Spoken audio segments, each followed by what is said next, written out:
So I'm just going to cover a couple of little things in my Siglent scope here. And all the Siglent scopes are the same in this regard because all the user interfaces are the same. I was going to show you a couple of little usage tips which might make your life a little bit easier. One of the things I often do is I'll do a check, in this case it's 10 MHz with a AE modulated signal on top of it. So it's 1 kHz modulation on a 10 MHz carrier. So as you can see, I've got it locked on nicely here. You just hold off at about 800 microseconds and it should be pretty much right. It gives you a nice stable lock at this particular frequency. What I want to show you is a way of locking in your setup. Often you'll be a certain feature you use a lot, there's a certain way you measure something, and you always go back to that particular measurement function and that particular setup. And it's really handy to have a short way of getting back to that instead of having to manually go through and adjust the time base and all these other settings. There is an easy way of doing it on these scopes. Not everyone is aware of this, I'm sure. Depends how much you dug into the features set. If you go to the save recall button, it'll be in a different place than the scopes, but this is the 104X-E. So save recall. And down the bottom here you've got save and recall. So if you do save, you can save different formats, things like screenshots and data and CSV outputs. It saves to the flash drive over here. I've got last setting here set to default key. What that does is it actually stores this configuration to the default key, and you can do factory setup or current setup. So factory setup means it goes back to its original configuration, that's from the factory. So when you push the default key, it will go back to the factory configuration. If you have current setup, whatever your current setup is on here, that's what will make the default. So I'm going to press that to save it. And once it's done, the default key will have this configuration on it. And I should just be able to push that button and come back to this particular setup every single time. Okay, default key done.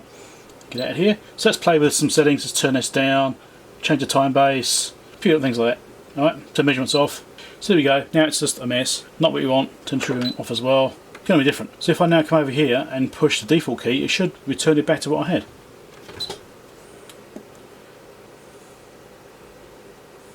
There we go, it's back. Really handy thing to know.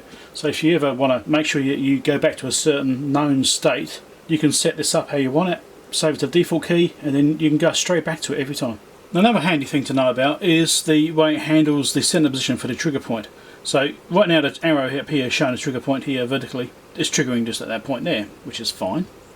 And if you change the trigger level around, you can see it shifts the waveform around right to where the trigger line is. So there's the trigger line and there's the trigger point. Now when you zoom in and out, this can have different functions. So if you leave it smack bang in the centre, it's fine, it will just stay in the centre. If you shift it off a little bit, you can either stay exactly there, so its trigger point stays relative and the waveform moves around, or there's another way of doing this. Depends which one you've got default. But if you go into utility, I'm already on the right page, so utility button up here brings you into these. You've got 4 pages in this particular one. And here we go, reference position. Over here, so horizontal fixed position. If I make that delay, when I zoom in and out, you'll see the trigger point also shifts around. So what it does, it keeps the waveform that you've got centered relative. So it keeps the center point of the screen relative rather than the trigger point relative. And you also do the same thing for the vertical as well, and change that one as well. But I don't tend to use it that way, but I have it like this. So I don't know, sometimes it's a bit of a pain. You can choose which way you prefer to have it. It's up to you completely. So you know, if I shift it over to the left a lot more, as you zoom out, so it goes off the screen. You may not want that to happen, you may want it to stay right there. In this case you want fixed position, and then you can zoom in and you keep your trigger point to the left. So if you've got like a serial string you're trying to work with, like serial data is especially important for that. If you did have serial decoding at the time, rather than just a waveform like I'm doing right now, you can put the start of the decoding here and it will just fill that back in, and as you zoom in or out, the very start will stay exactly where it is and it will just expand it out. That then means you can then come across the screen and read the data. So I can't demonstrate it right now, I'm not set up for that.